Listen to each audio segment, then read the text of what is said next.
നരലിൻ മന്നരെ ചിത്തரை പോലവേ നാരണൻ മുതലാണ് സുരകൾ മായെ വല്ലവരണിമാദികൾക്കൊക്കെ മാധവമിക്കോർ ധരണി മാനുടർക്ക് അവകളിൽ ഇല്ലായ്മയാൽ താഴുള്ളതാണാലും വിരമഭാവനയിനാൽ ഇവരവനും ഭേദമൊന്നില്ല ഇവരായി എന്നുള്ളത്.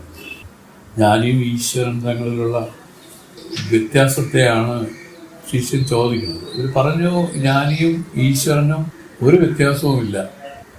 അപ്പോൾ അങ്ങനെ തുടങ്ങിയ അതിൽ നിന്നാണ് പിന്നെ ജ്ഞാനികൾക്ക് എന്താണ് ഈശ്വരനുമായിട്ട് വ്യത്യാസം ഉദ്ദേശിക്കുന്നത് മായാകാര്യങ്ങളിൽ ഈശ്വരൻ പ്രവർത്തിക്കുന്ന പോലെ ജ്ഞാനി പ്രവർത്തിക്കുന്നില്ലല്ലോ. അതിനൊക്കെ കൃത്യമായി മറുപടി പറഞ്ഞുകൊണ്ട് വരികയാണ്. പറഞ്ഞു ഇവർക്ക് മായാകാര്യങ്ങളിൽ ആണെങ്കിലും വിരമഭാവനയിൽ അവർക്ക് മേലെന്നും കീഴെന്നും പറയാൻ പറ്റില്ല. രണ്ടുപേർക്കും ഒരുപോലെ തന്നെ ഞാൻ ബ്രഹ്മമാണെന്നുള്ള അപരോക്ഷ അനുഭവമുണ്ട്. ഇതാണ് 42ാമത്തെ പദ്യം. ശിവസ്വരൂപമാം ദേശികമുക്തിയെ ചിത്തിമുക്തി ഇരണ്ടും തവമുള്ളവരടയുവരെങ്കിൽ അവർകൾ പോൽ സകലരും അടയുവാരേ അവർകൾ പൂർവൻ ചിത്തിയും ജ്ഞാനവും അടയുന്നത് കണ്ടോമേ ഇവർകൾ ജ്ഞാനികൾ എന്റിടിൽ ചിത്തികൾ ഇവർക്ക് ഇലാവകയേതോ. ഇതാണ് 44ാമത്തെ പദ്യം. ശിവസ്വരൂപമാം ദേശികമൂർത്തേ ആനന്ദരൂപമായ ഗുരുവേ ചിത്തിമുക്തി രണ്ടും അണിമാതി സിദ്ധിയും മുക്തിയായ രണ്ടിനെയും തവമുള്ളവർ അടയുവർ എന്നിൽ തപസ്സുള്ളവർ അടയുമെന്ന് ശ്രുതി ചൊല്ലുന്നുവെങ്കിൽ അവർകൾ പോൽ വാദരായണൻ മുതലായ പൂർവാചാര്യരെ പോലെ സകലരും അടയുവാരെ ഈ കാലത്തുള്ള ജ്ഞാനികളെല്ലാം അടയാതെ നിൽക്കുന്നു. അവർകൾ പൂർവാചാര്യന്മാർ പൂർവം സിദ്ധിയും ജ്ഞാനവും അടയുന്നതും കണ്ടോമേ. പൂർവ്വ അണിമാതി സിദ്ധിയും തത്വജ്ഞാനവുമായ രണ്ടേയും അടഞ്ഞിരിക്കുന്നതും പുരാണങ്ങളിൽ കണ്ടിരിക്കുന്നു. ഇവർകൾ ജ്ഞാനികൾ എന്റീടിൽ ഇക്കാലത്തുള്ള ഇവർ ജ്ഞാനികളെന്ന് പറയുകയാണെങ്കിൽ സിദ്ധികൾ ഇവർക്ക് ഇല്ലാവകയില്ലേതോ അണിമാതി സിദ്ധികൾ ഇവർക്ക് ഇല്ലാതിരിക്കുന്നതിന്റെ കാരണം ഏതോ ഞാൻ അറിയുന്നില്ല, അതിന് അരുൾ ചെയ്യണമേ. ഇതാണ് ആ ചോദ്യം. ഈ 44ാമത്തെ പദ്യത്തില് കൂടെ ഒരു ചോദ്യമാണ് ചോദിച്ചിരിക്കുന്നത്. ഇത്രയേ ഉള്ളൂ. പാദരായണൻ മുതലായ പൂർവ ആചാര്യന്മാരല്ല, അവർക്ക് സിദ്ധി ഉണ്ടായിരുന്നു, മുക്തി ഉണ്ടായിരുന്നു. സിദ്ധി മുക്തി ഉണ്ടായിരുന്നു, അത് നമുക്ക് എല്ലാവർക്കും അറിയാം. എന്നാൽ ഇപ്പോൾ ഉള്ള ജ്ഞാനികൾ ആയിട്ടുള്ളവർക്ക് ഈ സിദ്ധികൾ ഇല്ലല്ലോ. അതിന്റെ കാരണം എന്താണെന്ന് നമുക്ക് അപ്പോ അതിന് കൊടുക്കുന്ന ഒരു മറുപടി കേൾക്കാം. ഇത്രയേ ഉള്ളൂ. ഇങ്ങനെ ഒരു ചോദ്യം മാത്രമേ ഉള്ളൂ ഇതിൽ. സാധാരണ അങ്ങനെയാണ്. വാദരായണൻ തുടങ്ങിയ പൂർവാചാര്യന്മാര് അവർക്കെല്ലാം സിദ്ധിയും ജ്ഞാനവും എല്ലാം രണ്ടും ഉണ്ടായിരുന്നു. സിദ്ധികളെ പറ്റി അറിയാതെ അഷ്ടൈശ്വര്യ സിദ്ധികൾ ഉണ്ടായിരുന്നില്ല. എന്നാൽ ഇപ്പോഴുള്ള ജ്ഞാനികളാണ് എന്നറിയുന്നവർക്ക് ഈ സിദ്ധികൾ കാണുന്നില്ലല്ലോ എന്നുള്ള ചോദ്യത്തിന് മറുപടി പറയണം. കാമ്യം ഒന്റെയും കരുതിടാത്തവം എന്നും ഭൂമിയിൽ തവം ഇരുവകை ചിത്തിയും ബോധവും തരും മൈന്ത ആമിവറ്റിൽ ഒന്റെ ഇയറ്റിനാൽ ഒന്റെയെ അടയുവർ ഇതും തീർവൈ യാമുരൈത്തവ അவ்விரண்டையும் മിയറ്റിനാർ അണ്ടുള്ള പെരിയോരെ. കാമ്യം ഒന്റെയും കരുതിടാത്തവം എന്നും ഭൂമിയിൽ തവം ഇരുവകை ചിത്തിയും ബോധവും തരും മൈന്ത ആമിവറ്റിൽ ഒന്റെ ഇയറ്റിനാൽ ഒന്റെയെ അടയുവർ ഇത് തീർവൈ യാമുരൈത്തவ்விரண்டையும் മിയറ്റിനോർ അണ്ടുള്ള പെരിയോരെ. കാമ്യത്തവം എന്നും സകാമ തപസ്സെന്നും കാമ്യം ഒന്റെയും കരുതിടാത്തവമെന്നും ഇച്ഛിക്കപ്പെട്ട ഒന്നിനെയും ലഭിക്കണമെന്ന് വിചാരിക്കാത്ത തപസ്സെന്നും, അതായത് നിഷ്കാമ തപസ്സെന്നും ഭൂമിയിൽ തവം ഇരുവകை. ഭൂമിയിൽ തപസ് രണ്ട് പ്രകാരമാകുന്നു. ചിത്തിയും ബോധവും തരും. അവയിൽ സകാമ തപസ് അണിമാതി സിദ്ധികളെയും നിഷ്കാമ തപസ് തത്വജ്ഞാനത്തെയും കൊടുക്കും. മൈന്ദ, അല്ലയോ മകനെ, ഇവറ്റിൽ ഒന്നേ ഈറ്റിനാൽ സിദ്ധി ജ്ഞാനങ്ങൾക്ക് സാധനങ്ങളാകുന്ന രണ്ടുവിധ തപസ്സിൽ ഒരു തപസ് മാത്രം ചെയ്താൽ ഒന്നയെ അടയുവാൻ ഒന്നിനെ മാത്രം ലഭിക്കും. ഇത് തീർവൈ, ഇത് നിയമം. ഉരൈത്ത, ഞാൻ പറഞ്ഞ അவ்விரண்டையும் ഏറ്റിനാർ, ആ രണ്ട് തപസ്സുകളെയും ചെയ്തവരാണ് അൻറുള്ള പെരിയോർ, മുൻകാലത്തിലുള്ള വാദരായണൻ മുതലായ മഹാത്മാക്കൾ. അങ്ങനെയാണ്. അതായത് കാമ്യതപമെന്നും ഒന്നെയും കരുതിടാത്തവം, ഇതാണ് കാമ്യ തപസ്. മറ്റൊന്ന് നിഷ്കാമ്യ തപസ്, ഒന്നിനെയും ആഗ്രഹിച്ചുള്ള തപസ്സാണ്. നമ്മള് രാവണനൊക്കെ കാമ്യ തപസ്സുകളാണ് ചെയ്തത്. നിഷ്കാമ്യ തപസ് അനുഷ്ഠിച്ചവര് അപൂർവമാണ്. ഈ വാദരായണാദികളൊക്കെ കാമ്യ തപസ് അനുഷ്ഠിച്ചു, അതുപോലെ നിഷ്കാമ്യ തപസ്സും അനുഷ്ഠിച്ചു. രണ്ടിന്റെ ഫലമായിട്ട് അവർക്ക് സിദ്ധിയും കിട്ടി, ബോധവും കിട്ടി, ആത്മജ്ഞാന സാക്ഷാത്കാരവും വന്നു, അതുപോലെ തന്നെ സിദ്ധികളും കയ്യിൽ നിറയണം. ഇങ്ങനെയുള്ളവരാണ്. മുമ്പുള്ള പണ്ടൊക്കെ ഉള്ളവരെല്ലാം ഇത്തരത്തിലുള്ളവരാണ്. ഇപ്പോഴുള്ള ആചാര്യന്മാരിൽ ഇത് കാണുന്നില്ലല്ലോ, അതുകൊണ്ട് അവര് ജ്ഞാനികളെന്ന് പറയുന്നതിൽ എന്തെങ്കിലും കുറവുണ്ടോ എന്നൊക്കെയാണ് ചോദ്യം. അങ്ങനെയല്ല. നിഷ്കാമ്യമായ തപസ് ചെയ്ത് വരുന്നവർക്ക് ഇപ്പൊ ഈ പറയുന്ന അനുവാദ സിദ്ധികളൊന്നും വരണമെന്നില്ല. പക്ഷെ ഇത് രണ്ടിനെ ആഗ്രഹിച്ച് പ്രവർത്തിച്ചവരായിരിക്കുന്നവർക്കാണ് ഇത് രണ്ടും ഉള്ളതെന്ന് മനസ്സിലായിക്കോളും. അല്ലാതെ അതൊരു മേന്മയായിട്ട് പറഞ്ഞതും അല്ല. പക്ഷെ നമ്മൾ ഏതിനെ ആഗ്രഹിച്ച് തപസ് ചെയ്താലും അത് കൈവരും. അതാണ് ഇതിന്റെ നിയമം. ഇത് തീർവൈ, ഇതാണ് നിയമം. നമ്മൾ എന്താഗ്രഹിച്ച് തപസ് ചെയ്യുന്നു അതിൽ കിട്ടും. മുൻകാലങ്ങളിൽ ഉള്ള ആചാര്യന്മാരായിരിക്കുന്ന ഈ പറയുന്ന അദ്ദേഹത്തിന്റെ പേരെന്തിന് വാദരായണൻ, ഈ വാദരായണൻ മുതലായ മഹത്തുക്കൾ കാമ്യ തപസ്സും ചെയ്തിട്ടുണ്ട്, നിഷ്കാമ്യ തപസ്സും ചെയ്തിട്ടുണ്ട്, രണ്ടും ചെയ്തിട്ടുണ്ട്. അതുകൊണ്ട് രണ്ടിന്റെയും ഫലം അവർക്കുണ്ട്. അതുകൊണ്ട് പറഞ്ഞു തരുന്ന ഇതാണ്, കാമ്യ തപസ് ചെയ്യാതെ വിട്ടുന്നത് കൊണ്ട് ഒരു മേന്മയോ തീമയോ ഒന്നും ഇല്ല. മറിച്ച് രണ്ടും ഇരിക്കുന്നത് ആചാര്യരായിട്ട് ഇരിക്കാൻ യോഗ്യത ഉണ്ടാവും. കാരണം ഒരു ആചാര്യന്മാർക്ക് എല്ലാം ഉണ്ടായിരിക്കണം. അല്ലെങ്കിൽ എന്ത് പറ്റും? ശിഷ്യന്മാർക്ക് വിശ്വാസം മറ്റേ അങ്ങനെ ആ സ്വാമി കയ്യിൽ ഇങ്ങനെ വെച്ചപ്പോ ഭസ്മം വന്നു എന്ന് പറഞ്ഞു, മനസ്സിലായില്ലേ? അപ്പൊ അതൊരു വിശ്വാസം. ഇങ്ങനെ ഓരോരോ ഹിപ്നോട്ടിസം കൂടെ അറിഞ്ഞിരുന്നാൽ ശിഷ്യന്മാരെ ഉണ്ടാക്കുന്ന കാര്യത്തിൽ മുമ്പിൽ വരാം. അപ്പൊ ഇതാണ് പറഞ്ഞതിന്റെ അർത്ഥം. 46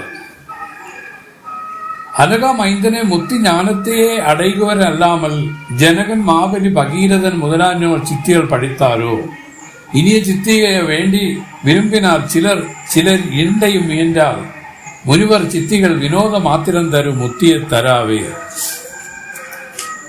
പാപം അകറ്റിയ മകനെ, അതാണ് അനഘാമൈന്ദനെ എന്ന് പറഞ്ഞതിന്റെ അർത്ഥം. പാപം അകറ്റിയ മകനെ, മുക്തി ജ്ഞാനത്തെ അടയുന്നവർ അല്ലാമൽ, നേരെ മോക്ഷസാധനമായ തത്വജ്ഞാനത്തെ താനെ അടഞ്ഞവരല്ലാതെ ജനകൻ, മാബലി, ഭഗീരഥൻ മുതലിനോർ, ജനക മഹാരാജാവും മഹാബലിയും ഭഗീരഥൻ മുതലായവർ സിദ്ധികൾ പഠിത്താലോ സിദ്ധികളെ പഴകിയോ ഇല്ലല്ലോ.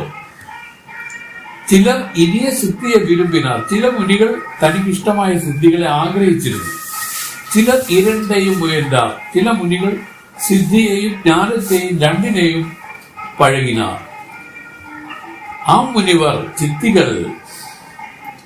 മുനിവർ അടഞ്ഞ സിദ്ധികൾ വിനോദമാത്തിരം തരും മണിയായി ലോകമെല്ലാം ക്ഷണനേരത്തിൽ വിളയാടി വരുന്ന വിളയാട്ടത്തെ മാത്രം തരും. മുക്തിയെ തരാവേ, സർവദുഃഖ നിവർത്തി പരമാനന്ദ പ്രാപ്തി രൂപമായ മോക്ഷത്തെ തരികയില്ല. അപ്പോഴുള്ള ചോദ്യമാണ്, അപ്പൊ മഹാബലിയും ഭഗീരഥനും ജനക മഹാരാജാവും എല്ലാം മുക്തി ഈ പറയുന്ന സിദ്ധികളെ പഠിച്ചില്ലല്ലോ, പിന്നെ അവരിൽ സിദ്ധികൾ ഉണ്ടായിരുന്നല്ലോ എന്നുള്ളതാണ് ചോദ്യം. അതിന് സ്വാമി കൊടുക്കുന്ന മറുപടിയാണ് അടുത്ത പദ്യത്തിൽ വരുന്നത്. പറഞ്ഞു, സിദ്ധികൾ വിനോദമാത്തിരം തരും മുക്തിയെ തരാവേ. മുക്തി സിദ്ധികൾ മുക്തിയെ കൊടുക്കൂല, അതൊരു വിനോദത്തെ കൊടുക്കും, ഒരു വിനോദം മാത്രം തരും.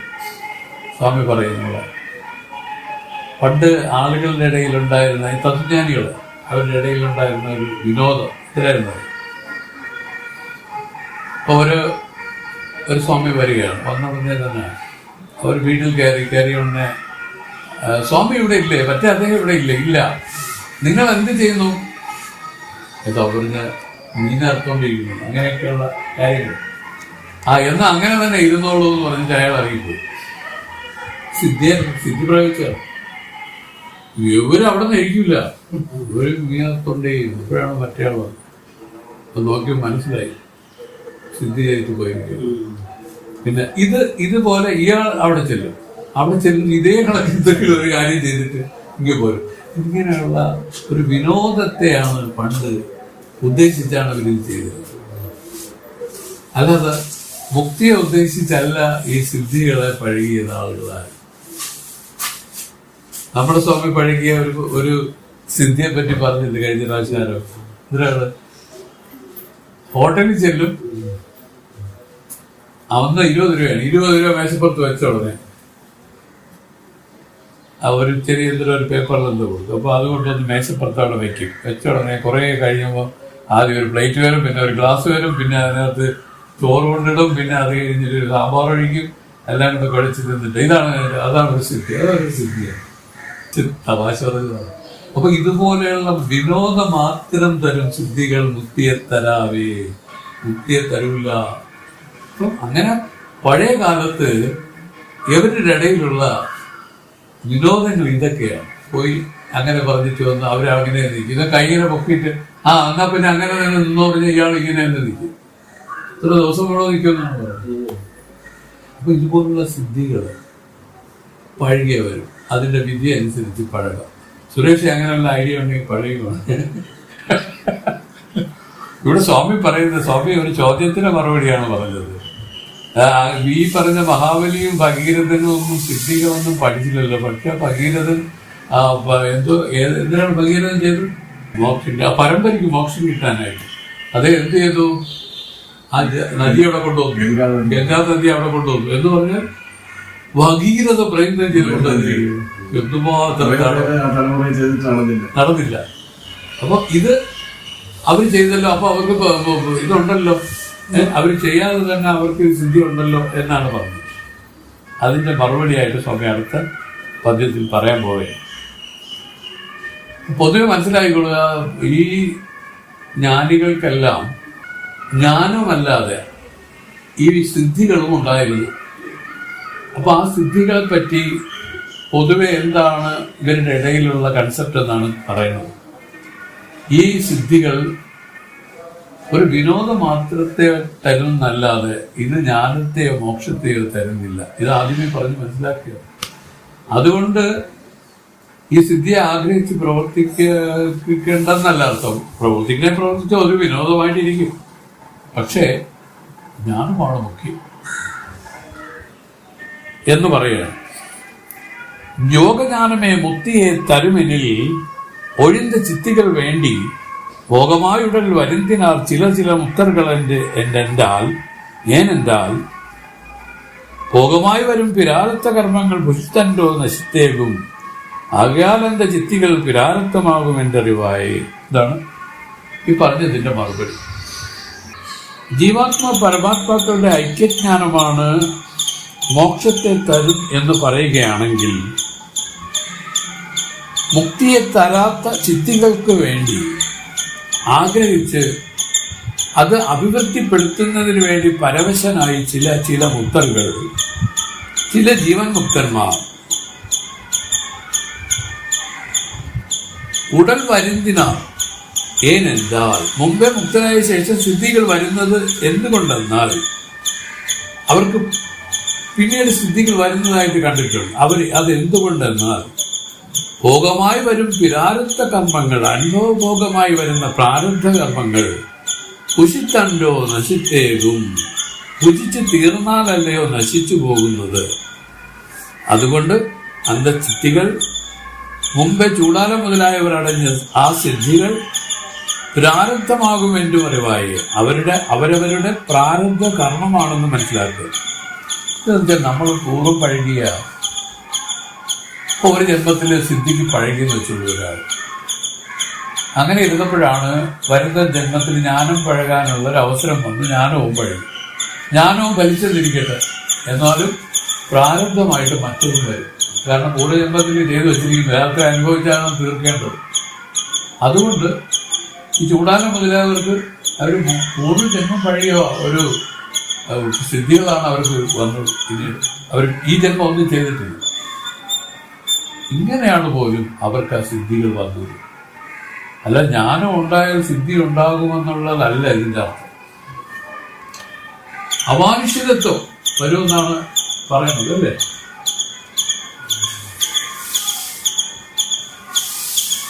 അങ്ങനെ ഒരു അമാനുഷികത്വം ഒന്നും ജ്ഞാനത്തിൽ ഉണ്ടാകുന്ന വഴി ഉണ്ടാകുന്നില്ലെന്ന് പുള്ളി ഇത് പറയുന്നതിനെ പറ്റി ജ്ഞാനികളൊന്നും ആരാണ് പച്ച മനുഷ്യരാണ്, സാധാരണക്കാരാണ്. അവരീ പറഞ്ഞ കണക്ക് വലിയ വേദാന്തമൊന്നും പറയില്ല. അവർ കേട്ടോ, അവരൊന്നും പറയില്ല. അവർ പാവങ്ങൾ. അവർ സത്യം പറഞ്ഞാൽ റിയലായിട്ട് നമ്മളും എല്ലാം അങ്ങനെ തന്നെയാണ്. പക്ഷെ എന്തോ ചില കുഴപ്പങ്ങളാണ്, എന്തൊക്കെയോ പറയുകയോ എന്തൊക്കെയോ ഭാവിക്കുകയൊക്കെ ചെയ്തുകൊണ്ടിരിക്കുന്നത്. റിയൽ മനുഷ്യൻ അവരാണ് ഈ പറഞ്ഞ ജ്ഞാനികൾ. സ്വാമിക്ക് എന്തൊരു പ്രത്യേകത ഉണ്ടായിരുന്നു? ഒരു പ്രത്യേകതയില്ല. ഒരിക്കൽ ധർമാനന്ദ സ്വാമി വന്ന് ഇന്റർവ്യൂ ചെയ്തു. ധർമാനന്ദ സ്വാമി ഇന്റർവ്യൂ ചെയ്തു. എന്നിട്ട് പറയും, സ്വാമിമാർക്ക് എന്ന് പറഞ്ഞാൽ എന്തോ ചില കാര്യങ്ങളെല്ലാം അങ്ങനെയാണെങ്കിലാണെന്നൊക്കെ ഉള്ള ഒരഭിപ്രായം.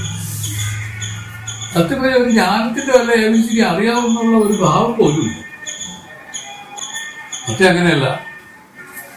അവരെല്ലാം എന്തൊക്കെയോ ഒരു ഭാവനകൾ ചിന്തിക്കുക. അത് വാസ്തവത്തിൽ അതിലെ അഹങ്കാരമാണ്. റിയൽ ഇത്രയേ ഉള്ളൂ. ഇപ്പൊ എന്താണ് നമ്മുടെ റിയൽ നേച്ചറിലേക്ക് തിരിച്ചു വരുന്നതിനെയാണ് ജ്ഞാനം അടയുക എന്ന് പറയുന്നത്. പ്രസന്ന അർത്ഥപ്പെട്ടിരിക്കുകയാണ്. ജ്ഞാനികളുടെ വിശേഷങ്ങൾ പറഞ്ഞുകൊണ്ട് പോവുകയാണ് നമ്മള്. അവര് പറഞ്ഞില്ല, പൂർവാചാര്യന്മാർക്കൊക്കെ ഈ പറയുന്ന ബാദരായണൻ തുടങ്ങിയ മഹത്തുക്കൾക്കെല്ലാം ജ്ഞാനത്തെ കൂടെ സിദ്ധികൾ ഉണ്ടായിരുന്നല്ലോ. എന്നാൽ ഇപ്പോഴുള്ള ജ്ഞാനികളായിട്ട് പറയുന്നവരിൽ ഒന്നും ഈ പറഞ്ഞ സിദ്ധികൾ കാണുന്നില്ലല്ലോ. ഇതിനെയൊക്കെയുള്ള സംശയങ്ങൾ ശിഷ്യൻ ചോദിക്കുകയാണ്, അപ്പൊ മറുപടി പറയണം. അപ്പൊ ഈ സിദ്ധികളെന്ന് പറയുന്നത് നമ്മൾ പൂർവം കാമ്യതപമെന്നും കരുതിടാത്തവം കാമ്യ തപസ് ചെയ്തവർക്ക് വരുന്നതാണ്. എന്തെങ്കിലും ആഗ്രഹിച്ച് പ്രവർത്തിച്ചാൽ അത് കിട്ടും. ഇതിനാണ് കാമ്യ തപസ് എന്ന് പറയുന്നത്. കാമ്യ തപസ് എന്നാണ്, കർമ്മമല്ല, തപസ്. ഏതെങ്കിലും ഒന്നിനെ ആഗ്രഹിച്ച്, ഇപ്പൊ തന്നെ പാശുപതാസ്ത്രം ലഭിക്കാനായിട്ട് അർജുനല്ലേ ശിവനെ തപസ് ചെയ്തു. ഇതൊക്കെയാണ് കാമ്യ തപസ്. അതുകൊണ്ട് എന്ത് പറ്റി? ഭഗവാൻ പ്രത്യക്ഷമായി പാശുപതാസ്ത്രം കൊടുത്തു. ഇങ്ങനെ ഓരോന്നിനും നേടാനായിട്ട് മുൻകാലങ്ങളിൽ ഈ അനുഷ്ഠിച്ചിരുന്ന ചില കാര്യങ്ങളാണ്. ഇതിനെയാണ് കാമ്യ തപസ്. എന്നാൽ ഒന്നിനെയും കരുതിടാത്തവം എന്ന് പറയുന്നത് നിഷ്കാമ തപസ്. ജ്ഞാനത്തിലേക്ക് വരണമെങ്കിൽ നിഷ്കാമ തപസ്സായിരിക്കണം. എന്തെങ്കിലും ഒരു കാരണത്തെ ആഗ്രഹിച്ച് ചെയ്യരുത്. സുഖമുണ്ടാവുമെന്നോ, പേര് വരുമെന്നോ, പണം കിട്ടുമെന്നോ, മറ്റാളുകളുടെ ബഹുമാനം കിട്ടുമെന്നോ, ഏതെങ്കിലും ഒരു രൂപത്തിൽ ഏതെങ്കിലും ഒരു കാര്യം ഉണ്ടെങ്കിൽ അത് കാമ്യ തപസ്സായി. അതിന്റെ ഫലം ആ കാമ്യം കിട്ടും. ഭയങ്കര സ്വാമി എവിടെ ഉണ്ടെന്ന് ഇങ്ങനെ ആളുകൾ പറഞ്ഞുകൊണ്ടുള്ളത് അദ്ദേഹത്തിന് കേൾക്കാൻ ഇടവരും. അദ്ദേഹം ചെയ്ത കാമ്യ തപസ്സിന്റെ ഫലമാണ്. നിഷ്കാമ തപസ് എന്ന് വെച്ചാൽ ആരും അറിയപ്പെടില്ല. ഹിമാലയത്തിലൊക്കെ എത്ര മഹാത്മാക്കള് ആരോലും അറിയപ്പെടാൻ പോകുന്നറിയാം. അവര് വന്നു, അവരെ കാര്യം സാധിച്ചു, തിരിച്ചറിയാതെ. ഒരിക്കൽ വിവേകാനന്ദ സ്വാമിക്ക് ഒരിടയ്ക്ക് ഒരു ഭ്രാന്ത് പോലെയായിരുന്നു. ആദ്യകാലങ്ങളിൽ ചോദ്യം ചെയ്യുക, ഇവരെല്ലാം ഇങ്ങനെ കുറ്റു പറയുന്നത്, ഇവർക്ക് ലോകത്തിന് ഇറങ്ങി വല്ലതൊക്കെ പറഞ്ഞു കൊടുത്താൽ ഇവരൊക്കെ രക്ഷപ്പെട്ടു പോകില്ലെന്നൊക്കെയുള്ള മനോഭാവം ഉണ്ടായിരുന്ന ഒരു കാലഘട്ടം വിവേകാനന്ദ സ്വാമിക്കുണ്ടായിരുന്നു. അങ്ങനെ ഒരിക്കൽ ഹിമാലയത്തിലെവിടെ ചെന്നപ്പോൾ ഒരു മഹാത്മാവിനൊക്കെ ഇതേ തപസ്സിലാണ്. മിണ്ടുന്നില്ല, സംസാരിക്കാൻ പോലും കൂട്ടാക്കുന്നില്ല. കണ്ട ഭാവമില്ല. അടുത്ത് ചെന്നു, എന്തൊക്കെ ചോദ്യങ്ങൾ ചോദിച്ചു. എന്തോന്ന് നിങ്ങളെ കൊണ്ടൊക്കെ ഗുണം? ഒരു ലോകത്തിന് എന്ത് പ്രയോജനം? നിങ്ങൾക്ക് ഇങ്ങനെ ആർക്കാണ് ഗുണം? നിങ്ങൾക്ക് വല്ല ഗുണമുണ്ടോ എന്നൊക്കെ ചോദിച്ചു. ഒരുപാട് പറഞ്ഞ് ദേഷിച്ച് പോയപ്പോൾ ആ മഹാത്മാവ് പറഞ്ഞ ഇത്രയാണ്, എന്തിന് ചിക്കാഗോയിൽ പോയി വിളമ്പാൻ. അന്ന് ചിക്കാഗോ എന്ന് പറഞ്ഞാൽ എന്തിനെന്ന് അറിഞ്ഞൂടാ, ഒരു ചുക്കും അറിയാത്ത ഒരു സന്ദർഭമാണ്. ഈ വിവേകാനന്ദ സ്വാമിക്ക് പോലും ഇങ്ങനെ ഒരു മതസമ്മേളനം അവിടെ ചിക്കാഗോയിൽ നടക്കുമെന്നോ അങ്ങനെ അതിൽ പങ്കെടുക്കുവാനുള്ള അവസരം കിട്ടുമെന്നോ ഒന്നും പറഞ്ഞില്ലാത്ത ഒരു അവസരത്തിൽ ഇതേ പറഞ്ഞ എന്തിന് ചിക്കാഗോയിൽ പോയി പുലമ്പാൻ ഞാൻ ഇനി എന്തെങ്കിലും പറഞ്ഞു. ഇത്ര ലോഭമുള്ളവരാണ്. ഒരു നാക്കടുത്തൊരു അക്ഷരം പറയില്ല. എപ്പോഴും ആ ബ്രഹ്മജ്ഞാനത്തിൽ അങ്ങനെ ഏകാഗ്രമായിട്ട് അങ്ങനെ ഇരിക്കും. ഈ തപസ്സാണ്, ഇതാണ് അവരുടെ തപസ്. നമുക്ക് പറഞ്ഞു തന്നു, തപസ്സെന്ന് പറയുന്നത് മനസ്സിന്റെ ഏകാഗ്രതയാണ്. തപസ്സെന്ന് പറയുന്ന ഈ പറയുന്ന ഇതൊന്ന് ക്ലിച്ചറ ചാന്ദ്രായണാദികളെ പോലെയുള്ളതല്ല. അതിനെയല്ല തപസ്സെന്ന് പറയുന്നത്. യഥാർത്ഥ തപസ്സെന്ന് വെച്ചാൽ, നിഷ്കാമ തപസ്സെന്ന് പറഞ്ഞാൽ എന്താ പറഞ്ഞു, ഏകാഗ്രതയാണ് തപസ്സെന്ന് പറയുന്നത്. അതാണ് നമ്മൾ പ്രത്യേകമായിട്ട് നോട്ട് ചെയ്യേണ്ട ആളുകളാണ്. സ്വാമി കഴിഞ്ഞ പ്രാവശ്യം ആ ക്ലാസ്സിൽ പറഞ്ഞു തന്നതാണ്. മനസ്സിന്റെ ഏകാഗ്രതയാണ് തപസ്സെന്ന് പറയുന്നത്. മറ്റതെല്ലാം മനസ്സിന്റെ ഏകാഗ്രതയല്ല, മനസ്സിന്റെ വിജൃംഭണങ്ങളാണ്. എനിക്കത് വേണം, ഇത് വേണം എന്നുള്ള ഭാവങ്ങളല്ലേ, അത് ഏകാഗ്രതയാണ്. ഇല്ല, എങ്കിലും അത് ആഗ്രഹിച്ചാൽ കിട്ടും. അതാണ് പൊതു നിയമം. ഏതാഗ്രഹിച്ചാലും കിട്ടും. സ്വാമി പറഞ്ഞിട്ടുണ്ട്, അതാണ് അപ്പുറത്തോട്ട് മിണ്ടാതിരിക്കുന്നതാണ്. സ്വാമി അവിടെ ചിലരുടെയൊക്കെ പറയും, എന്റെ പറഞ്ഞില്ല, എന്നെ പറഞ്ഞ അപ്പുറത്തോട്ട് മിണ്ടാതിരിക്കുകയാണ്. ഇതാണ് പറഞ്ഞത്. അതെ, വലിയ വലിയ മഹത്തുക്കളൊന്നും അവര് എന്താണ് സംസാരിക്കാത്തതെന്നുള്ളതിന് രണ്ട് കാരണങ്ങളുണ്ട്. എന്താണ് ഒരു കാരണം എന്ന് പറഞ്ഞത്, അവരുടെ ഇരിപ്പ് ഇളകി പോകാനില്ല. അതല്ല, പറഞ്ഞു കൊടുത്തിട്ട് ഒരു വിശ്വസിക്കില്ല. കാരണം ഓരോരുത്തരും അവരുടെ പൂർവ്വജന്മാർജിതമായ കർമ്മശക്തിക്ക് വിധേയമായിട്ട് പ്രവർത്തിച്ചു വരുന്നവരാണ്. പൂർവ്വജന്മാർജിതമായ കർമ്മശക്തിയെ അവഗണിച്ച് അല്ലെങ്കിൽ അതിന്റെ മേലിൽ കൂടെ നടന്ന് ഇപ്പുറത്ത് വരാനുള്ള ത്രാണിയൊന്നും ആർക്കുമില്ല. അതിന് സാധിക്കുന്നവരെ അവര് വേണമെങ്കിൽ ഓരോ ദീക്ഷ കണ്ടില്ലേ, അവർ നയന ദീക്ഷയോ അങ്ങനെ എന്തെങ്കിലും ഒരു ദീക്ഷ അവർ കൊടുത്തിരിക്കും. പോൾ ബ്രണ്ടന് നയന ദീക്ഷ കൊടുത്തു എന്നാണ് പറയുന്നത്. ഒറ്റ നോട്ടം അയാൾ വന്നിരിക്കുന്ന ഇങ്ങനെ ഇതൊക്കെ ചുമ്മാ കള്ളന്മാർ ഓരോ അഭിനയങ്ങൾ കാണിച്ചിരിക്കുന്നു എന്നുള്ള ഭാവത്തിലാണ് പോൾ ബ്രണ്ടൻ വന്നിരിക്കുന്നത്. രമണ ഭഗവാനെ പറ്റി കേട്ടോടെ വന്നപ്പോൾ വെറുതെ അദ്ദേഹം ഇങ്ങനെ എന്തോ ചെയ്തോണ്ടിരിക്കുന്നത്. അപ്പോഴാണ് ഇദ്ദേഹം വന്നത്. ഇങ്ങനെ ഒരു ഇടം കണ്ടിട്ട് ഇങ്ങനെ ഒന്ന് നോക്കി നിന്നു. അതോടുകൂടി അയാൾ ഫ്ലാറ്റായി. അയാൾക്ക് മനസ്സിലായി, നമ്മൾ വിചാരിക്കുന്ന ഒന്നുമല്ല, പറഞ്ഞറിയിക്കാൻ സാധിക്കാത്ത ഒരനുഭവം അപ്പോഴുണ്ടായി പാൽബ്രണ്ടൻ എത്രയോ കാലം ജീവിച്ചിട്ടും ഇങ്ങനെ ഒരു അനുഭവത്തിന്റെ ഒരു ലാഞ്ചന പോലും ഇല്ല. പിന്നെ മഹാത്മാവിന്റെ ആ ദൃഷ്ടി പതിഞ്ഞുടനെ അത് ആയി. അതാണ് ദീക്ഷ. അലക്സാണ്ടർ അതാണ്. ഇതിനോ എന്താണ് അവര് സാധാരണക്കാരല്ല. അവര് പൂർവ്വജന്മമേ ഇവരുടെ ശിഷ്യന്മാരായിട്ട് തന്നെ ഇരുന്നവരായിരിക്കും. ഒരു ചാൻസിൽ വന്നിരിക്കുന്നത്. സിദ്ധി സായിബാബയെ പറ്റി പറയുമ്പോഴും ഇങ്ങനെ പറഞ്ഞു കേട്ടിട്ടുണ്ട്. സ്വാമിക്ക് വന്ന 3-4 ശിഷ്യന്മാരെ പറ്റി പറഞ്ഞതാണ്. ഒരാൾക്ക് കാലുവേദനയായിട്ട് നടക്കാൻ വയ്യായിരുന്നു, ഒരാൾക്ക് വേറെ എന്തെങ്കിലും ഒരു അസുഖമായിരുന്നു. അവിടെ ഒന്നും എല്ലാം പോയി. സ്വാമി പറയുന്നു, നിങ്ങളെയൊക്കെ വരുത്താൻ വേണ്ടിയിട്ട് നിങ്ങൾക്ക് ഓരോരോ പ്രശ്നങ്ങൾ തന്ന് നിർത്തിയിരിക്കുകയാണ്. പക്ഷെ നിങ്ങളോട് വരണം, മനസ്സിലായില്ലേ? അങ്ങനെയുള്ളവരാണ് ഇവരുടെ അടുത്ത് ചെല്ലുന്നത്. അല്ലാത്തൊന്നും ചെല്ലാനേ പറ്റില്ല. നമുക്കുമൊക്കെയുള്ള വിഷമങ്ങളും വൈഷമ്യങ്ങളും എല്ലാം വാസ്തവത്തിൽ ഭഗവാൻ നമുക്കിതിലേക്ക് അടുപ്പിക്കാൻ തന്നിരിക്കുന്ന അനുഗ്രഹങ്ങളാണ്. മനസ്സിലായില്ലേ? ചില വൈഷമ്യങ്ങളും വൈകല്യങ്ങളൊക്കെ എന്തിനാണ് തന്നിരിക്കുന്നത്? ദാരിദ്ര്യം എന്തിനു തന്നു? ഭഗവാനിലേക്ക് എല്ലാം ഭഗവാനിലേക്ക് അടുപ്പിക്കാനുള്ള സൂത്രങ്ങളാണ്. അല്ലാതെ ഈ അഹങ്കാരം ശമിപ്പിച്ച് ഒരു മഹാത്മാവിന്റെ മുമ്പ് കുനിയോ? ആരെങ്കിലും കുനിയോ? അവർ വിചാരിക്കേ ഇയാൾക്ക് ഒരു നേരെ ഒരു നല്ല മുണ്ട് പോലും കൊടുക്കാനില്ല, ശരിക്കും ഭക്ഷണം കഴിക്കാൻ പോലും ഇല്ല, ഇയാൾ എന്നൊക്കെയുള്ള ഭാവത്തിലല്ലേ നിൽക്കും. ഇനി ഒരു പക്ഷേ സ്വാമിയെ കുമ്പിട്ടാലും ഉള്ളിൽ മനസ്സെന്ന് പറഞ്ഞുകൊണ്ടിരിക്കും. ആവശ്യമില്ലാത്ത കാര്യം. മനസ്സിനെ നമ്മൾ കാണണം. നമ്മളെ ഈ അഭിനയം അല്ലല്ലോ ഇത്, ശരിക്കും അഭിനയമാണ്, മറ്റതല്ല. അതിന്റെ പുറകെ ആ മനസ്സ് എങ്ങനെയാണ് ഇതിനെ സംബന്ധിച്ച് വ്യവഹരിക്കുന്ന വിചാരം ചെയ്യണമെന്ന് നോക്കിയാൽ മനസ്സിലാവും. അത്ര ഘോരമാണ്, അത്ര എളുപ്പമല്ലത്. അതുകൊണ്ടാണ് പറഞ്ഞത്. അപ്പം ഈ സിദ്ധികളൊക്കെ പണ്ട് മതങ്ങളെ ശീലിച്ച വേറെ ഒന്നിനുമല്ല, ഇവരെയൊക്കെ പിടിക്കാനാണ്.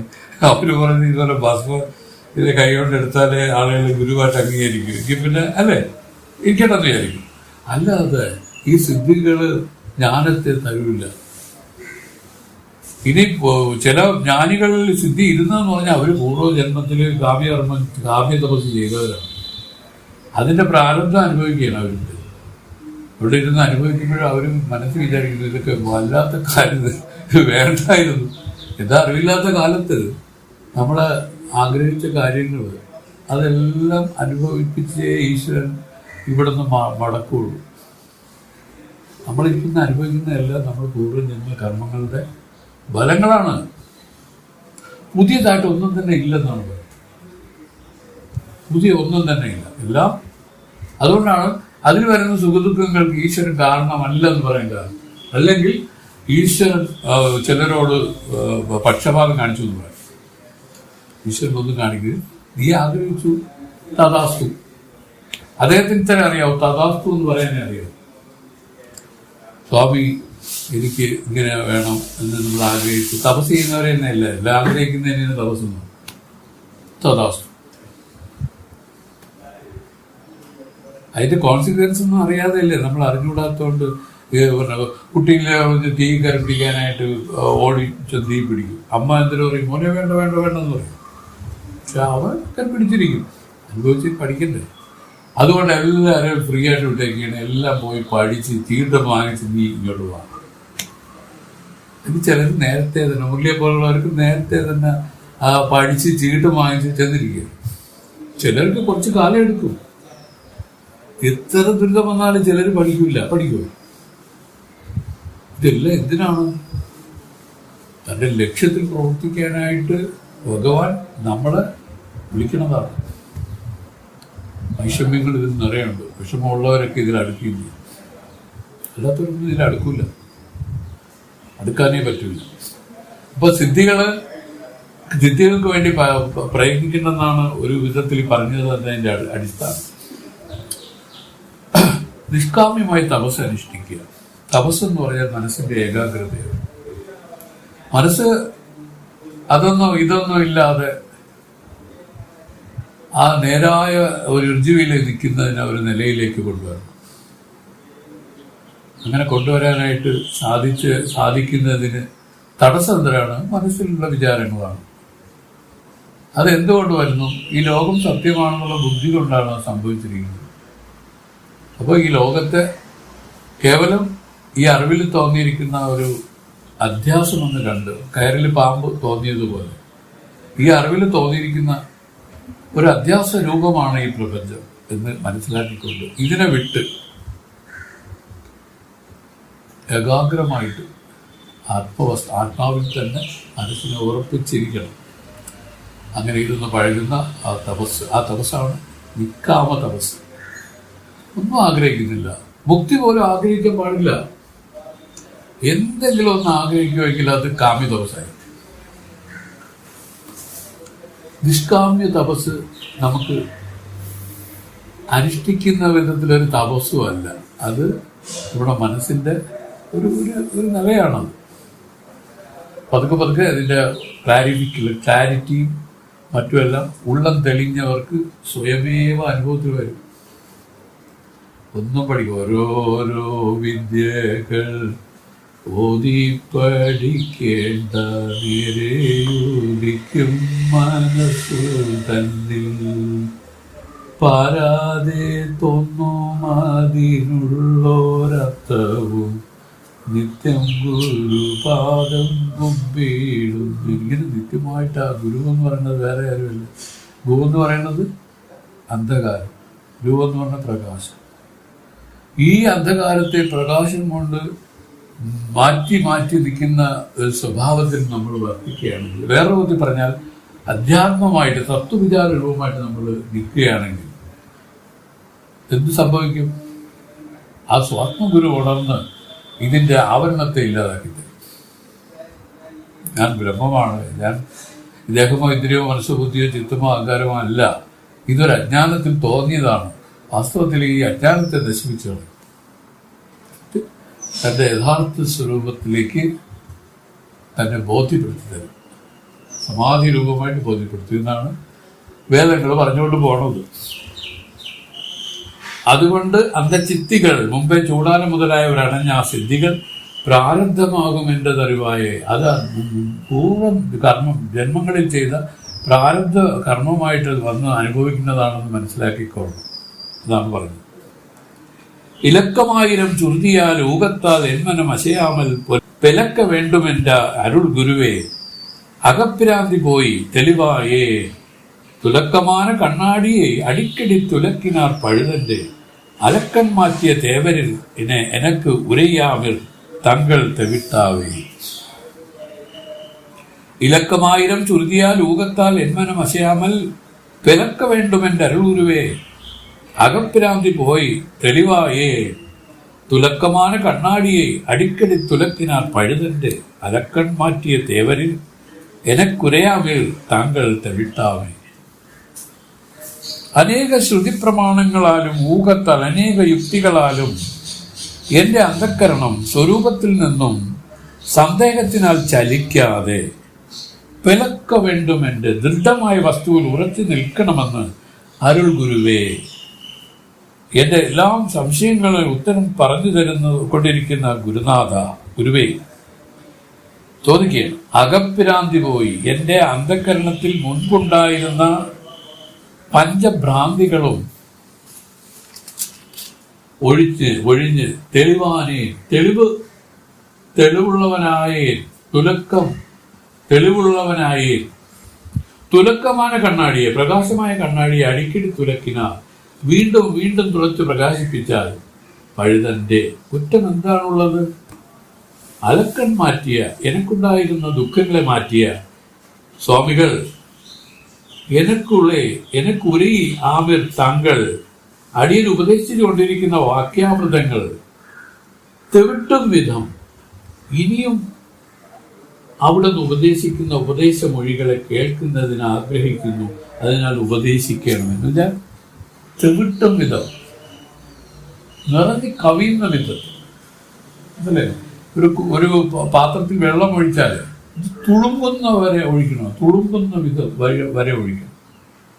അതുപോലെയാണ് ഈ തത്വരൂപമായിരിക്കുന്ന ഇതിനെ ശ്രുതികളെ എൻ്റെ ഉള്ളിൽ കുത്തി നിറയ്ക്കാൻ. എന്തിനാണ്? അകഭ്രാന്തി പോയി, അന്ധകരണത്തിലുള്ള പഞ്ചഭ്രാന്തികളും ഇല്ലാതായി ആ ബ്രഹ്മരൂപമായിട്ട് തന്നെ നിൽക്കാനായിട്ടുള്ള ഒരു സ്ഥിതിവിശേഷം ഇതിൽ ഉണ്ടാക്കി തരണം. അത് ഭഗവാൻ, അത് ഗുരുവിനോട് ഇദ്ദേഹം ഒരു എന്തോന്നായിട്ട് പറയുന്ന ഒരു സാഹിത്യ ഭാഷയിൽ പറഞ്ഞതാണ്. പറയണം,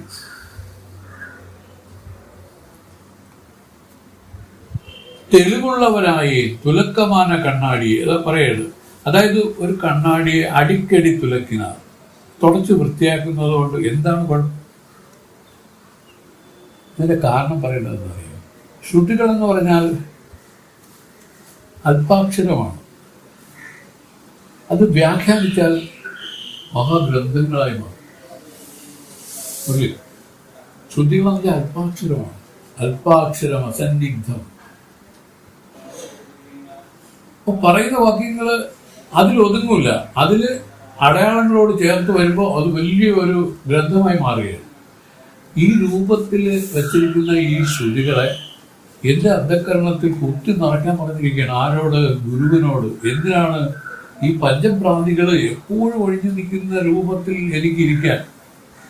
ഭ്രാന്തികൾ എന്ന് പറയുന്നത് എന്തിനാണ്? ഉള്ളിൽ പഞ്ചഭ്രാന്തികൾ. ഓ, പഞ്ചഭൂതാത്മകമായിട്ടുള്ളത് പഞ്ചഭൂതം. ഇതിനെ സംബന്ധിച്ചാണല്ലോ. ഇപ്പം അഗ്നി തത്വമാണ് ബുദ്ധി, ജലതത്വമാണ് ചിത്തം, വായു തത്വമാണ് മനസ്സ്, അതുപോലെ ആകാശ തത്വമാണ് ആകാശതത്വം, അറിവ് ആകാശതത്വമാണ്. ഇങ്ങനെ ഈ തത്വം ഇതെല്ലാം പഞ്ചഭ്രാന്തികളായിട്ടിരിക്കുക. ഈ അന്ധകരണം 4 5. അതില് ആകാശത്തിന്റെ ആണ് അറിവ്. അതിൽ ഒന്ന് ചിത്തം, മനസ്സ്, ബുദ്ധി, ചിത്തം, അഹങ്കാരം. ഭൂമി തത്വമാണ്. ഈ പറയുന്ന ഭ്രാന്തികളെല്ലാം ഇതിൽ ഒഴിഞ്ഞെപ്പോഴും ഞാൻ അഖണ്ഡൈക രസസ്വരൂപമായ ബ്രഹ്മമാണെന്നുള്ള ഒരു അനുഭവത്തിൽ നിന്ന് ഇളകാതെ നിൽക്കുന്ന വിധം എൻ്റെ ഉള്ളിലുള്ള പഞ്ചഭ്രാന്തികളെ അകറ്റിത്തരാനായിട്ട് പ്രാർത്ഥിക്കുക ശിഷ്യൻ. പഞ്ചഭ്രാന്തികൾ, ഇത് സംബന്ധമായിട്ടുള്ള വ്യവഹാരം ഈ പറഞ്ഞ 5 എണ്ണത്തിൽ പിടിച്ചാണ് ഈ വ്യവഹാരം അത്ര നിൽക്കുന്നത്. ഈ പഞ്ചഭൂതങ്ങൾ തന്നെയാണ് ഈ ലോകമായിട്ടും ദേഹമായിട്ടും മനസ്സായിട്ടും ബുദ്ധിയായിട്ടും എല്ലാമായിട്ടും ഇരിക്കുന്നത് ഈ പഞ്ചഭൂതങ്ങളാണ്. അതിന്റെ കണക്കുകൾ വിചാര പദ്ധതി വരക്കട്ടെ, അത് ഭയങ്കരമാണ് വിചാര പദ്ധതി. എങ്ങനെയാണ് ഇത് എന്ന് പറഞ്ഞാൽ കൃത്യമായിട്ട് ഓരോന്നിന്റെ ചേരുവകൾ ആണ്. മോഹം, ലജ്ജ, ഭയം എന്നൊക്കെ പറയുന്നില്ല, അതെല്ലാം ഓരോരോ ഭൂതങ്ങളുടെ ചേരുവകളാണ്. ഇരുത്തം, നടത്തം, ഓട്ടം, ഇതൊക്കെ ഓരോ ഭൂതങ്ങളുടെ ചേരുവയാണ്. വാസ്തവം പറഞ്ഞ ഭൂതങ്ങളുടെ ഒരു വിളയാട്ടാണ് ഈ പ്രപഞ്ചം. ആ പ്രപഞ്ചത്തിന്റെ ഇതാണ് ഭ്രാന്തിയെ ഉണ്ടാക്കി നിർത്തിയിരിക്കുകയാണ്. ആയതില് ഈ അറിവില് അന്ധകരണം പോലും ആ ഭൂതങ്ങളുടെ കാര്യമാണ്. നേരത്തെ നമ്മൾ പറഞ്ഞു സുഷുപ്തിയിലുള്ള അജ്ഞാനക്കൂറാണ് ഈ ജാഗ്രതത്തിൽ അന്ധകരണമായിട്ട് പരിണമിച്ചിരിക്കുന്നത്. സുഷുപ്തിയിൽ എന്താണ് ഇരുന്നത്? അജ്ഞാനം. ഒന്നും അറിയാതെ ഒരു ഇരുട്ടത്തിരുന്ന പോലുള്ള ഒരു അനുഭവം അല്ലെ, അതാണ് സുഷുപ്തി. അത് തന്നെയാണ് അന്ധകരണമായിട്ട് പരിണമിച്ചിട്ട് നിൽക്കുന്നത്. ഇത് മനസ്സിലാക്കണം. കാരണം ഇത് ഈ അന്ധകരണം എന്ന് പറയുന്നത് ഈ മനസ്സ്, ബുദ്ധി, ചിത്ത, അഹങ്കാരം എല്ലാം ഈ അജ്ഞാനത്തിന്റെ വിരുവ് തന്നെയാണ്. പക്ഷെ ഇതിൽ അറിവുണ്ടല്ലോ, ആകാശ അറിവ്, ഇതിൽ നിന്ന് വേറിട്ടതാണ്. ഈ അറിവ് എല്ലാത്തിലും കലർന്നു നിൽക്കുകയാണ്. ഇതിനെ വേറിട്ട് അറിഞ്ഞോളണം. ഇന്ദ്രിയ അറിവ്, അന്ധകരണ അറിവ്, എല്ലാത്തിലും ഉണ്ട് അറിവ്. ആ അറിവ് അനുസ്യൂതമായിട്ടിരിക്കുന്ന ആ അറിവ് ആത്മാവിന്റെ ഒരു കലയാണ്. അനുസ്യൂതമായ അറിവ് എല്ലാത്തിനെയും അറിഞ്ഞുകൊണ്ട് ഇപ്പൊ അറിയുന്നതിനെയും അറിയുന്ന ആളിനെയും എല്ലാം കൂടെ അറിഞ്ഞുകൊണ്ടിരിക്കുന്ന ഒരു അറിവുണ്ട്. ചിതാഭാസനാണ് ജീവൻ. ഈ ജീവൻ എന്ന് പറഞ്ഞാൽ പ്രതിബിംബൻ എന്നർത്ഥം. അന്ധകരണത്തിൽ പ്രതിഫലിച്ചിരിക്കുന്ന ചൈതന്യമാണ് ജീവനായിട്ട് ഈ പ്രമാദം. ഇപ്പൊ ജാഗ്രാവസ്ഥയിലാണെങ്കിൽ പ്രമാദാവും. ഈ രൂപത്തിൽ ഇരിക്കുന്നതെല്ലാം വാസ്തവത്തിൽ അറിഞ്ഞുകൊണ്ടിരിക്കുന്ന ഒരറിവ് ഇതിലുണ്ട്. ആ അറിവ് ഒന്നിനാലും അറിയപ്പെടാൻ കഴിയുന്ന അറിവല്ല. അത് നമുക്ക് പൂർവ ജന്മാർജിതമായിരിക്കുന്ന അങ്ങനെ ഒരു സംസ്കാരം ഇല്ലാത്തതുകൊണ്ട് അത് ഇപ്പൊ എങ്ങനെ ഇരിക്കുന്നു വെച്ചാൽ അജ്ഞാതമായിട്ടിരിക്കുകയാണ്. നമുക്കൊരു അങ്ങനെ ഒരു പഴക്കം നമുക്ക് ഇതുവരെ വന്നിട്ടില്ല. ഗുരു ആ ഒരു പഴക്കത്തെ ഏർപ്പെടുത്തുകയാണ്. ഇതിന് എല്ലാത്തിനും അപ്പാലായിട്ട് നിൽക്കുന്ന ഒരു അറിവുണ്ടെന്നു. ആ അറിവാണ് യഥാർത്ഥത്തിൽ ജാഗ്രതയിലും സ്വപ്നത്തിലും സുഷുപ്തിയിലും ഒരവസ്ഥയിൽ തുര്യത്തിലും ഒന്നും അഴിയാതെ ഒരേപോലെ നിൽക്കുന്ന ഒരു അറിവ്. ആ അറിവാണ്.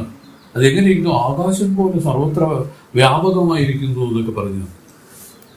ആ അറിവിനെ കാണാൻ സാധിച്ചിട്ടുണ്ടോ? സാധിച്ചിട്ടില്ല. പക്ഷെ ആ അറിവാണ് മുഖ്യം. ആ അറിവാണ് ഇതിന്റെ എല്ലാത്തിലും. ഈ അറിവിലാണ് ഇതെല്ലാം വന്നിട്ട് പോകുന്നത്. ജാഗ്രതാവസ്ഥ വന്നിട്ട് ഈ അറിവിലാണ്.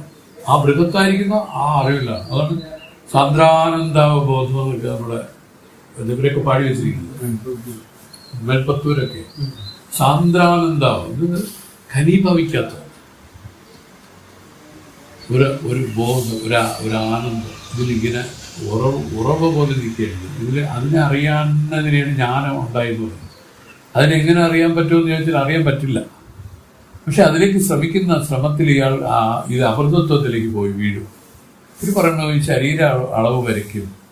ഈ അമൃതത്വം ഈ പറയുന്ന ജീവൻമുക്ത രൂപത്തിൽ ഇതിൽ കഴിഞ്ഞാൽ ആ ജന്മം അവൻ മുക്തനാവും. ആ ശരീരം കൂടെ പോകുമ്പോൾ മുക്തി കൈവരും. മുക്തി എന്ന് പറഞ്ഞാൽ ഇനി ജനിക്കാനുള്ള സാധ്യതയില്ല. ജനിക്കുക എന്ന് പറഞ്ഞാൽ ഈ ശരീരം പേറുക എന്നാണ്. ഈ ശരീരം പേർന്ന് വെച്ചാൽ മനുഷ്യരായിട്ടല്ല, പിന്നെ എത്ര 84 ലക്ഷം വകഭേദങ്ങളിൽ പിന്നെ ജീവരാശികളുണ്ട്. ഏതിൽ വേണമെങ്കിലും വരാൻ പാടുള്ളൂ. അതെപ്പോഴും നമ്മുടെ ലാസ്റ്റ് തോട്ടായിരിക്കും. Last thought is our coming birth. ജഡോപരത കണ്ടില്ലേ, ധ്യാനത്തിൽ അങ്ങേ അറ്റത്ത് 7ാം ഭൂമിയിൽ അങ്ങേ അറ്റം പോയി നിന്ന ആളാണ്. കഷ്ടകാലത്തിന് വന്ന മാനില് ഒന്ന് നോക്കിയപ്പോ ഒന്ന് കഷ്ടം തോന്നിപ്പോയി, തീർന്നു. കഷ്ടം തോന്നിപ്പോയി. പെട്ടെന്ന് ഇതിനെ എല്ലാത്തിനെയും സൃഷ്ടിച്ച് രക്ഷിച്ച് സംഹരിക്കുന്ന ഈശ്വരനെ മറന്നുപോയി. താൻ തന്നെ നിന്നാലേ അതിനെ രക്ഷിക്കാൻ പറ്റുമെന്ന് തോന്നൽ ഏർപ്പെടുത്തി. ഇതെല്ലാം ആ മായയുടെ വൈചിത്ര്യങ്ങളാണ്. മായ എന്ന് പറഞ്ഞാലേ നല്ല ബലവാൻ മാത്രമേ ഇതിനെ തരണഞ്ഞാൻ പറ്റുള്ളൂ. അത്ര സാമർഥ്യം. അത് എങ്ങനെ ഇത്രയും വലിയ ആളുകളെ വരെ മോഹിപ്പിച്ചു എന്ന് പറഞ്ഞാൽ ഒന്ന് ആലോചിച്ച് നോക്കി, എത്ര ദുഷ്കരണിയാണത് ഇല്ലേ? സ്വാമി പറയും ഇതിന് തലയെന്ന് പറയുന്നത് മുകളിലും തല താഴെയും തലയാണ്. മനസ്സിനെ ഒരു വശത്ത് അടിച്ചമർത്തിയ മറുവശത്തൂടെ അത് വെളിയിൽ വരുമെന്നാണ് പറയുന്നത്. സംഹരിക്കാന്നുള്ളത് എളുപ്പമല്ല.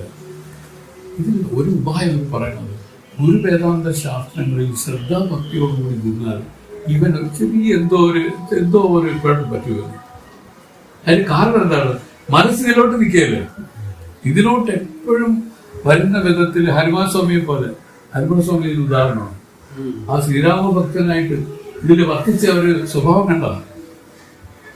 ആ സീതാന്വേഷണത്തിൽ പറഞ്ഞ പോയതും പഴകിയതും ഒക്കെയുള്ള രീതി കണ്ട ഇതുപോലെ ഹനുമാൻ സ്വാമിയെ ഒരു ഉദാഹരണമായിട്ട്. ഇതാണ് ഒരു ഉത്തമ ശിഷ്യന്റെ ലക്ഷണമാണ്. ശരീരം വിടുമ്പം ഈശ്വരനാമം ജപിച്ചാണെങ്കിൽ മനുഷ്യരുണ്ട്, അല്ലെങ്കിൽ അവിടെ വരണത് എന്തുവേണോ നമ്മള് ജപിക്കാന്ന് പറഞ്ഞാൽ തന്നെ അർത്ഥം ഒരുപാടുണ്ട്. അതിലെന്താണോ അപ്പോഴുള്ള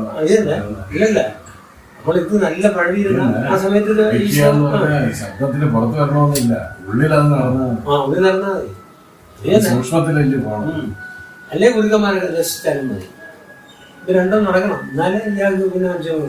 ഇല്ലെങ്കിൽ എന്തായാലും എന്തുവേണം വരാം. ഇങ്ങനെ ഒരു വിചാരം മുന്നിൽ പറഞ്ഞ പോലെ ഒരു വിചാരത്തില് കഴിഞ്ഞ ഒരാളിന് സംഭവിച്ചു. നാരായണ എന്നൊന്ന് വിളിച്ചാൽ മോക്ഷമാണെന്ന് പറഞ്ഞില്ലേ?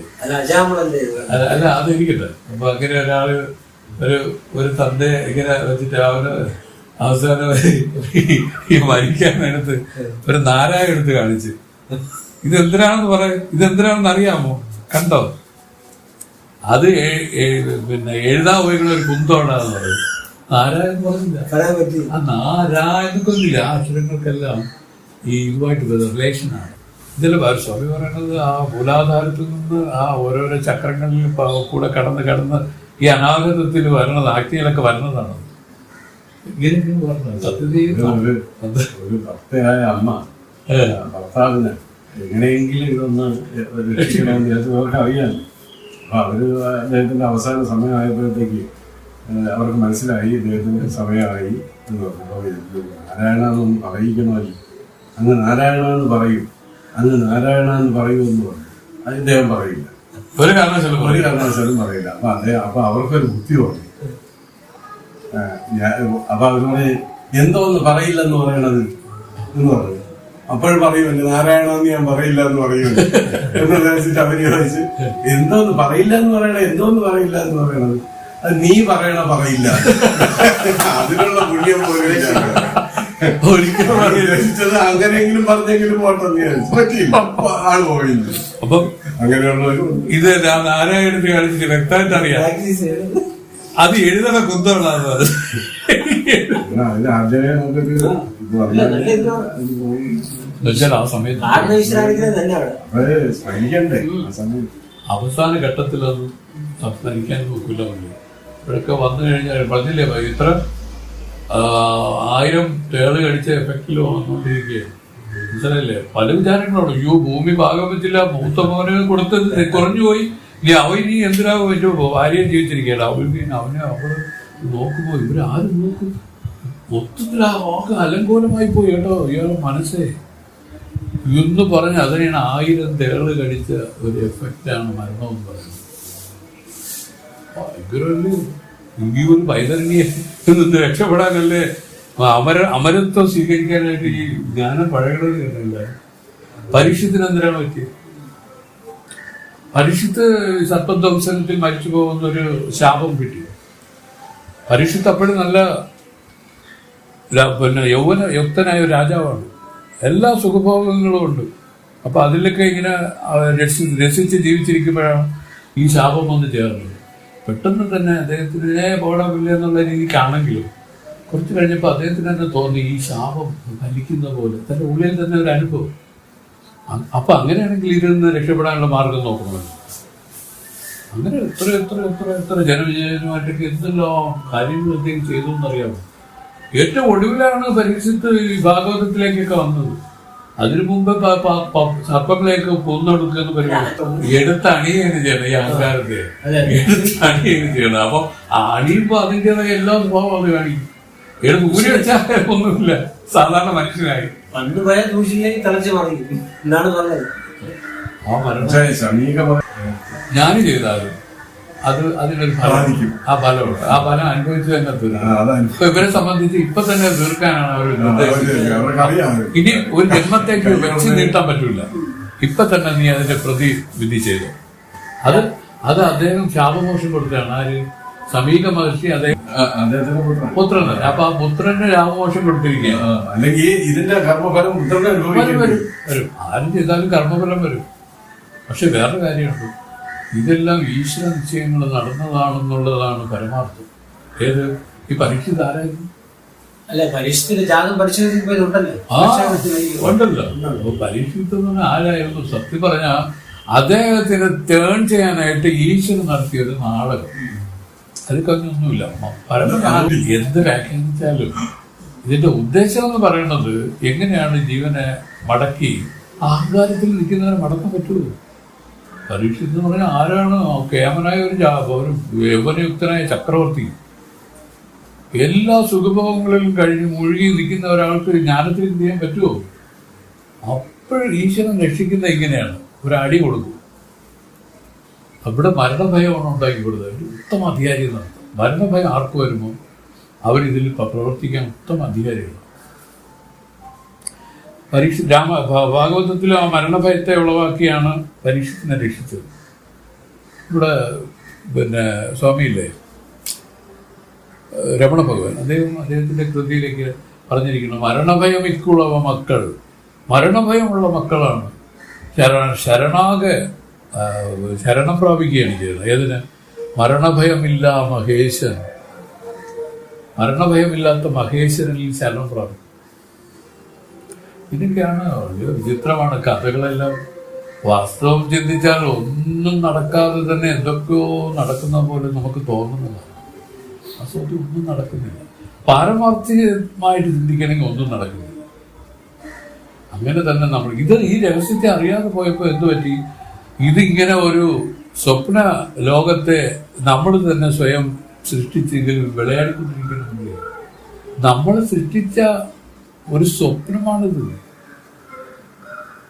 ഈ സ്വപ്നത്തിൽ നിന്നുള്ള ഉണർവും നമുക്ക് സ്വയമേവ സാധ്യമല്ല. അതുകൊണ്ടാണ് വേദത്തെ പിടിച്ചുകൊണ്ട് നമ്മൾ ഉണരണയാണ്. വസ്തുത്തിൽ ഇതൊരു ഉണർവാണ് ജ്ഞാനം എന്ന് പറയുന്നത്. ഈ ക്ലാസ്സിലിരിക്കുമ്പോൾ നമ്മളിപ്പം സ്വാമി പറയണതിനെ കേൾക്കണം, ഇതുമായിട്ട് ബന്ധപ്പെട്ടുള്ളത് അറിയണം, ഗുരുക്കന്മാരെ പറ്റി സ്മരിക്കണം, കാര്യങ്ങളെ കുറിച്ച് ബോധവാന്മാരായിരുന്നു. അതേസമയം ഈ സമയത്ത് നമ്മൾ വീട്ടിലാ വേറൊരു സ്ഥലത്താണെന്നുണ്ടെങ്കിൽ വേറൊരു ലോകത്തിലായിരുന്നു. അപ്പം ഇത് അതിനുള്ളൊരു സാഹചര്യം ഉണ്ടാവുന്നതിന് പ്രയോജനപ്പെടുത്താൻ അത് നമ്മളെ ഉത്തരവാദിത്വം. അതിന്റെ ഒരു നിരന്തരം ചെയ്യണമെന്നാണ് ആഴ്ച ദിവസം. അതുകൊണ്ടാണ് നിലനിൽക്കാതെ പോകുന്നത്. അല്ല, അത് അതിൻ്റെതായ രീതി വരുമ്പോൾ അത് നിരന്തരമായിക്കോളും. അതൊക്കെ നിരന്തരമായിക്കോളും. പിന്നെ വേറൊരു കാര്യമുണ്ട്, നമ്മൾ കിട്ടിയത് നമുക്കത് വീണ്ടും അനുസന്ധാനം ചെയ്യാനോ ഉറപ്പിക്കാനോ ഒക്കെ നമുക്ക് കിട്ടണില്ലേ? അതൊരു മഹാഭാഗ്യം. പിന്നെ അതൊരു വലിയ ഭാഗ്യമാണ്. ഈ സ്വാമി ഇങ്ങനെ എഴുതി വെച്ചില്ലെങ്കിലോ ഇത് ഈ ഒരു സംഭവം ഇല്ലെങ്കിലേ എന്ത് പറയാൻ പറ്റും? പ്രസന്നൻ എല്ലാരും അറിഞ്ഞ് എന്തൊക്കെ അറിഞ്ഞു വെച്ചാൽ അങ്ങനെ അറിയാൻ പറ്റില്ല.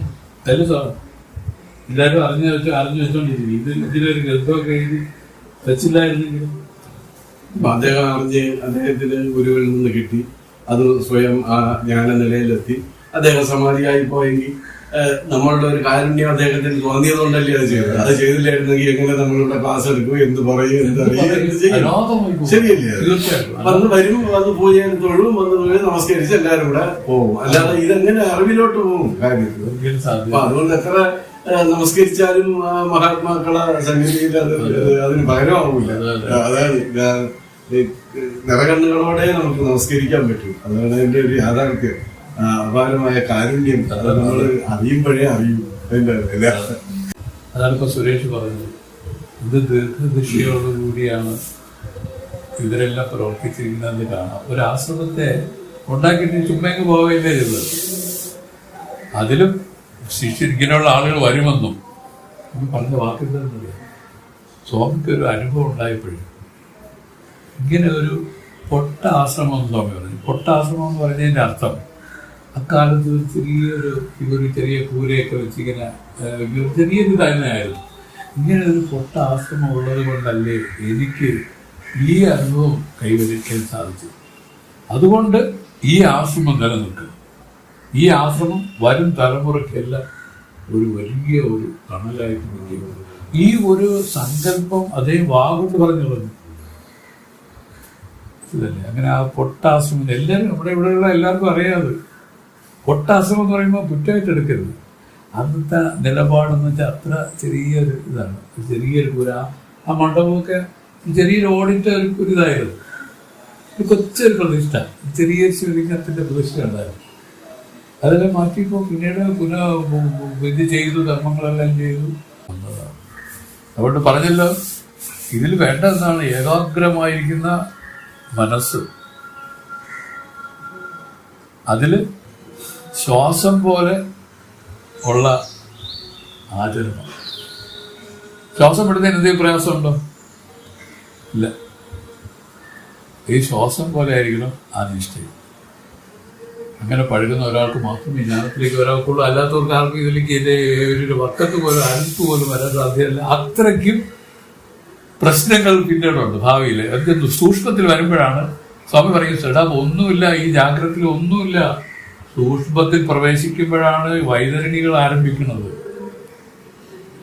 ആ സമാധിയിലേക്ക് പോകുമ്പോൾ അത് വിഘ്നപ്പെടും. അത് അവസാനം ആ സൂക്ഷ്മത്തിലുള്ള ആ വാസനയുടെ തള്ളാണ്. പെട്ടെന്ന് അഴിഞ്ഞു വരും വെളിയിൽ.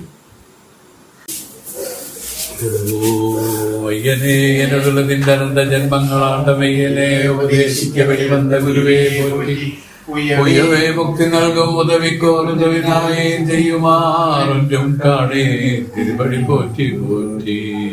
സത്യത്തിൽ സുഖകരമാം ഗുരുവേ പോറ്റി. ചലനമില്ലാ ശാന്തപര ഗുരുവേ പോറ്റി.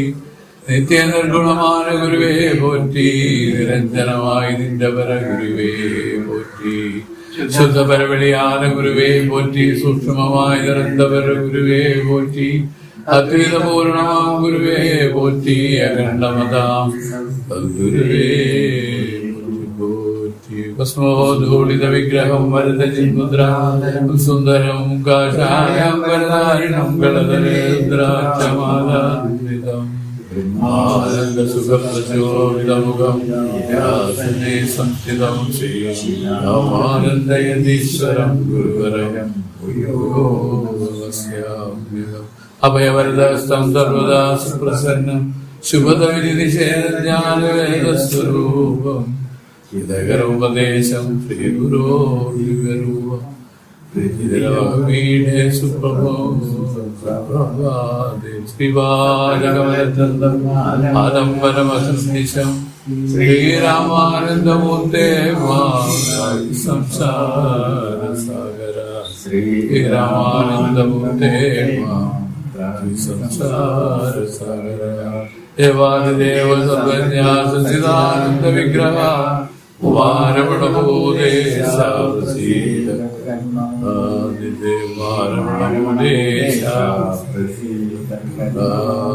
ദീർഘദണ്ഡ നമസ്കാരം ഗുരു സന്നിധവും ശരീരമർത്ഥം പ്രാണഞ്ച സദ്ഗുരു